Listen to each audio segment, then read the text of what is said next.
دوائیاں دیتے ہیں، ہے نا؟ ایسے کافر ہیں، بہت سے کافر ایسے ہیں جو کافر ہیں لیکن زانی نہیں ہیں، جو زنا کے بارے میں تقریریں کرتے، لیکچر دیتے ہیں مت جاؤ زنا کی طرف۔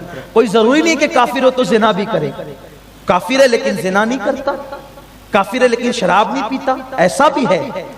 اگر یزید کو کافر کہہ دیتے تو لوگ سمجھتے ویسا کافر جیسے مالیگاؤں میں کوئی کافر رہتا ہو، جیسے بمبئی کا کوئی کافر ہو۔ لوگ شیطان کو کافر نہیں کہتے، کیونکہ شیطان ایک اصطلاح کا نام ہے، یعنی جب بھی شیطان آئے گا، کفر کی جان شیطان، لڑائی لگانے والا شیطان، زنا کروانے والا، یعنی اس کا نام آیا اور ساری گندگی سامنے آ گئی۔ تو یہ شیطان ایک خود اصطلاح ہے، اسے کافر، منافق، مشرک کہنے کی ضرورت نہیں۔ نام شیطان خود ایک اصطلاح ہے، جس طرح نام شیطان ایک اصطلاح ہے، اسی طریقے سے نام یزید ایک اصطلاح ہے۔ کافر کہہ کر اس کی برائیوں کو آپ محدود نہیں کرنا چاہتے تھے، بلکہ بتانا چاہتے تھے جب یزید ہو، ہر گندگی، مطلب ہر گندگی کا دوسرا نام یزید، کوئی برائی نہ چھوٹے۔ یہاں تک اس بدبخت نے کہا کہ محمد پر کوئی وحی نہیں آئی تھی،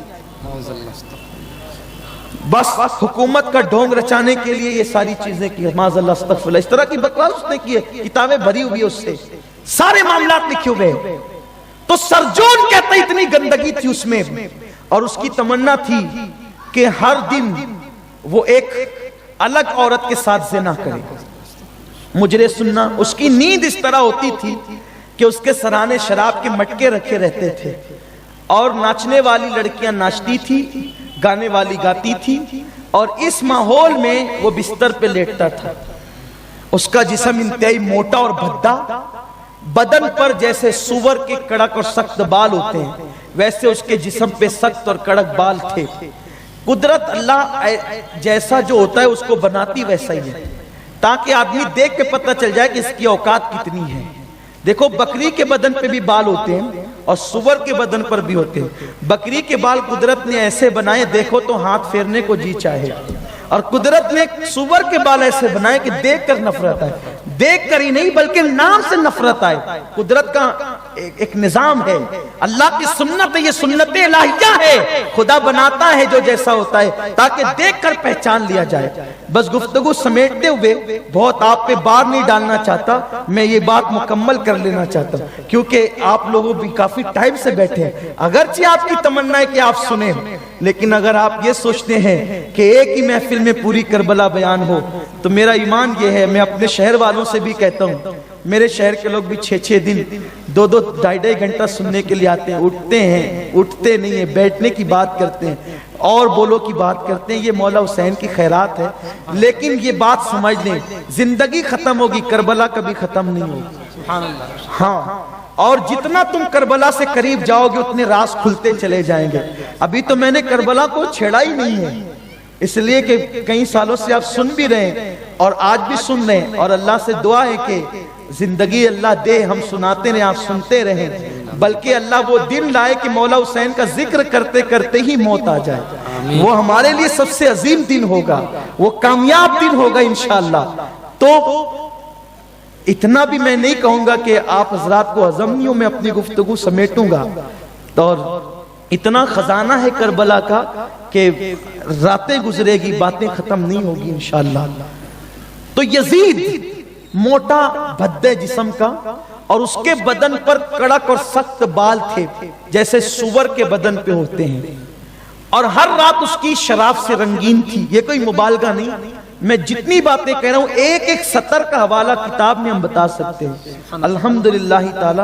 ایسا نہیں کہ میں غلو کر رہا ہوں، قطعاً یہ بات نہیں ہے، آپ اٹھا کر کے دیکھیں، اور جو خارجیوں کے نزدیک معتمد علیہ مورخین ہے ان کی کتابوں میں یہ بات موجود ہے۔ ہمارے مورخین نے تو لکھا ہی ہے لیکن ان کے یہاں بھی یہ باتیں لکھی ہوئی ہے۔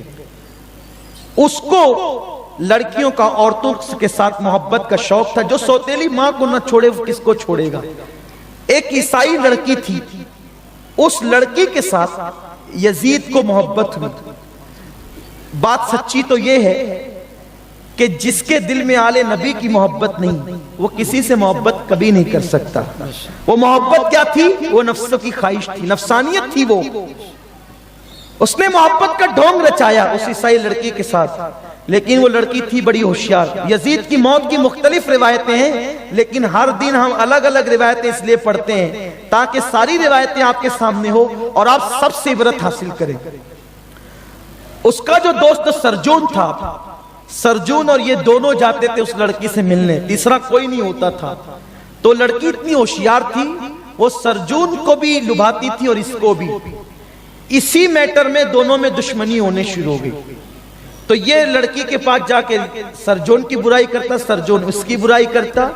تو چونکہ اس کے پاس حکومت اور سلطنت تھی، تو اس لڑکی کو اس نے کہا کہ میں تیرے ساتھ نکاح کرنا چاہتا ہوں، اور وہ لڑکی نے کہا ٹھیک ہے، اگر نکاح کے لیے تیار ہے تو کل آئے گا تو اکیلا آنا، سرجون کو ساتھ نہ لانا اور کسی سپاہ کو ساتھ نہ لانا، اور ہم پھر تیرے ساتھ نکاح کریں گے۔ وہ لڑکی اپنے گھر سے نکلی، یزید کا موٹا جسم گھوڑے پر تھا اور اسی کے گھوڑے پہ وہ بیٹھ گئی پیچھے کی طرف۔ زبان حیا اس پہ بھی خاموش ہے کہ ایک موٹے انسان کے ساتھ ایک لڑکی اگر ایک گھوڑے کی پیٹھ پر بیٹھے تو فاصلے کتنے سمٹے ہوں گے یا کتنے نہیں ہوں گے آپ اچھی طرح جانتے ہیں۔ بس صرف منظر کشی کرنا ہے اور بتانا یہ ہے کہ یزید کی زندگی کا اختتام کیا ہے، کس حالت میں اہل بیت کے گستاخ کو موت آئی اور اس کا انجام کیا ہوا۔ اللہ اکبر۔ پھر وہ لڑکی بیٹھی اور اس نے گھوڑے کو ایڑ لگا دی۔ وہ مہارت رکھتی تھی گھوڑا دوڑانے میں، گھوڑا دوڑتا رہا، یزید اچھلتا رہا، حتیٰ کہ گھوڑا پسینے پسینے ہوا، اور یزید چونکہ موٹا انسان تھا جلدی تھک گیا وہ، اور ایک جنگل میں پلان کے مطابق ایک گھوڑا اور بندھا تھا اور کچھ لوگ وہاں پر موجود تھے۔ لڑکی اس گھوڑے سے اتر کر اس گھوڑے پہ اس نے چھلانگ لگائی اور بیٹھی، اور اس نے کہا یزید نکاح کی شرط یہ ہے، ہم دونوں دوڑ لگاتے ہیں گھوڑے کی، اگر تو آگے نکل گیا تو نکاح ہوگا ورنہ نہیں۔ اس کا گھوڑا بھی تھک چکا تھا اور یہ بھی تھک چکا تھا۔ لڑکی گھوڑا دوڑاتی رہی، یہ آگے کرنے کی کوشش میں خوب بھگاتا رہا، حتیٰ کہ بہت یعنی کہ دیر تک کہ یہ سلسلہ چلتا رہا، اور پھر یہ پسینے سے شرابور ہو کر اپنے گھوڑے کی لگام چھوڑ کر گھوڑے سے زمین پہ گرا۔ جب گھوڑے سے زمین پہ گرا تو یہ تڑپتا تھا مجھے پانی دے دے، پانی دے دے، اور کہتا تھا کہ کسی طرح تیرے ساتھ میرا نکاح ہو جائے۔ تو لڑکی نے اس کے سینے پہ پیر رکھا، اس عیسائی لڑکی نے، اور پھر کہا ظالم تو پانی مانگتا ہے اور تم مجھ سے نکاح کی بات کرتا ہے۔ میں نے سنا ہے کہ تیرے حکم سے تیرے نبی کا گلشن ویران ہوا، جو اپنے نبی کی اولاد کا وفادار نہ ہوا وہ میرا کیا وفادار ہوگا۔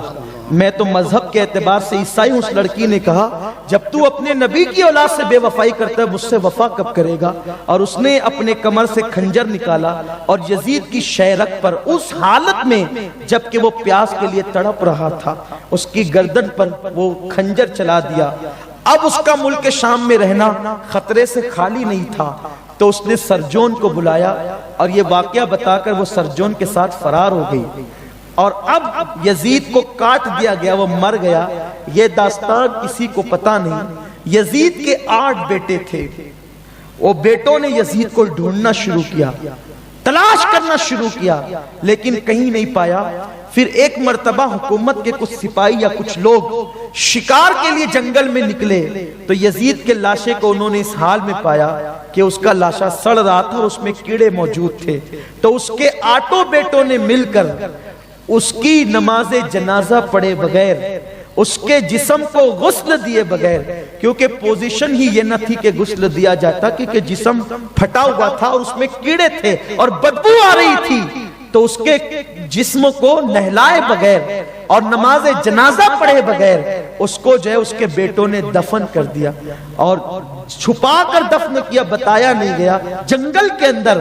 اور پھر یہاں تک حالات ہوئی کہ بس انہوں نے اعلان کر دیا کہ یزید مر گیا، اور اس کے بعد اس کے بیٹے معاویہ اصغر کو حکومت سونپنے کی بات کی گئی۔ تو معاویہ اصغر کا کہنا یہ تھا کہ جس تخت پر اہل بیت کے خون کے دھبے ہو وہ تخت مجھے نہیں چاہیے، اور اس نے لینے سے انکار کیا، وہ مر گیا۔ اس کے بعد اس کے 8 بیٹے یکے بعد دیگرے مرض میں مبتلا ہو کے مرتے چلے گئے، اور اس کی نسل وہیں پر ختم ہو گئی۔ لیکن امتحان میں وہ اس طرح ناکام ہوا، عیاشیاں کی، برائیاں کی، اختتام یہ ہوا، نسل بھی ختم ہو گئی۔ حسین نے سب کچھ لٹایا، مولا اگر تو بیٹا مانگتا ہے جوان تو لے لے، معصوم علی اصغر مانگتا ہے تو لے لے، میری جان چاہیے وہ بھی لے لے، سب حسین نے دیا، سب دیا، خدا کو راضی کیا۔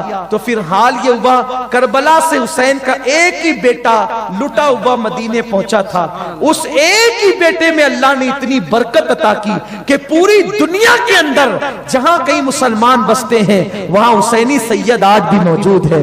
ارے خود آپ کی بستی میں شاہ بخاری جو سو رہے ہیں یہ امام حسینی کی تو اولاد ہے، آپ غور فرمائیں۔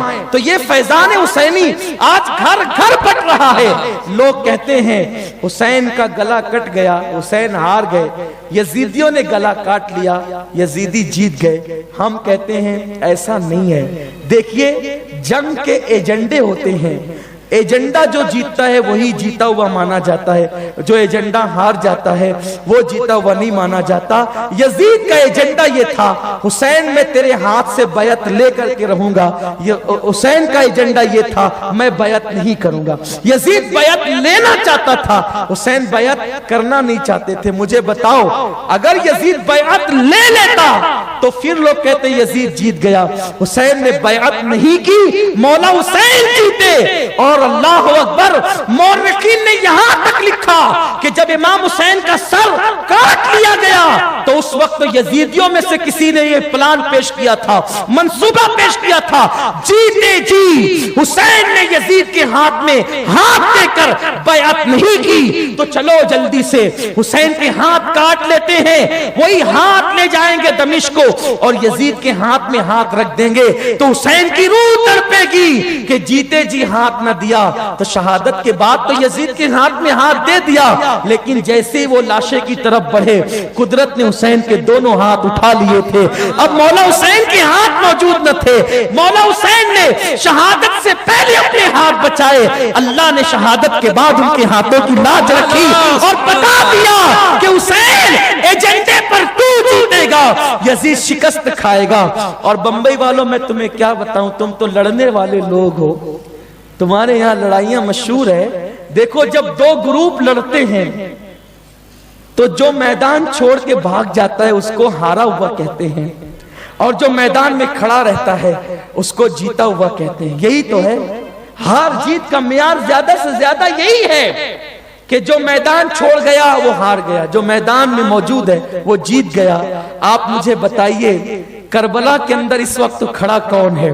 کیونکہ جنگ تو کربلا میں ہوئی تھی، اس وقت کھڑا کون ہے؟ یزیدی یا یزید ابن زیاد شمر کون کھڑا ہے؟ ان کے پتے بھی نہیں ہے، سب بھاگ گئے ہیں۔ آج بھی حسین کا گنبد بتا رہا ہے، حسین آج سے 1350 سال پہلے جیسے یزیدیت کے خلاف ڈٹ کے کھڑا تھا، آج بھی حسین وہاں پہ ڈٹا ہوا ہے اور بتا رہا ہے میدان چھوڑ کے ہم نہیں گئے ہیں، میدان چھوڑ کر تم گئے ہو۔ میدان کربلا تو آج بھی ہمارے ہاتھ میں ہے اور قیامت تک رہے گا۔ جب تک حسین نہ آئے تھے وہ کرب و بلا تھا، حسین آ گئے کربلا رشک جنت بن گیا ہے۔ آج بھی فرشتے ادب اور احترام کے ساتھ وہاں کی خیرات لینے کے لیے آتے ہیں، اللہ ان کی خیرات ہمیں بھی نصیب فرمائے۔ ان کے گھر میں بے اجازت جبرائیل آتے نہیں، قدر والے جانتے ہیں، قدر شان اہل بیت، سر کٹانا جان دینا، کوئی مجھ سے سیکھ لے جان عالم ہو فدا۔ اے خاندان اہل بیت اپنا سودا بیچ کر بازار سونا کر گئے، کون سی بستی بسائی تاجران اہل بیت پورے کرتی ہے، عروسان شہادت کا سنگھار خوب دولہا بنا ہے۔ ہر جوان اہل بیت بے ادب گستاخ فرقے کو سنا دے اے حسن، بے ادب گستاخ فرقے کو سنا دے اے حسن، یوں کہا کرتے ہیں۔ سبحان اللہ، سبحان اللہ، سبحان اللہ، سبحان اللہ، یوں کہا کرتے ہیں اس شان سے کہا کرتے ہیں، یوں کہا کرتے ہیں سنی داستان اہل بیت، اس شان سے کرتے ہیں کہ صحابہ کی بے ادبی بھی نہ ہو اور اہل بیت کا حق بھی ادا ہو جائے۔ حق تو یہ ہے کہ حق ادا نہ ہوا۔ اللہ ہم سب کو صحابہ اور اہل بیت کی محبت میں قائم رکھے، اسی پہ زندگی دے، اسی پہ موت عطا فرمائے۔ آقا نے فرمایا من مات حب آل محمد ماتا شہید، جو میری اہل بیت کی محبت میں مر جائے اللہ اسے شہادت کا مقام عطا فرماتا ہے۔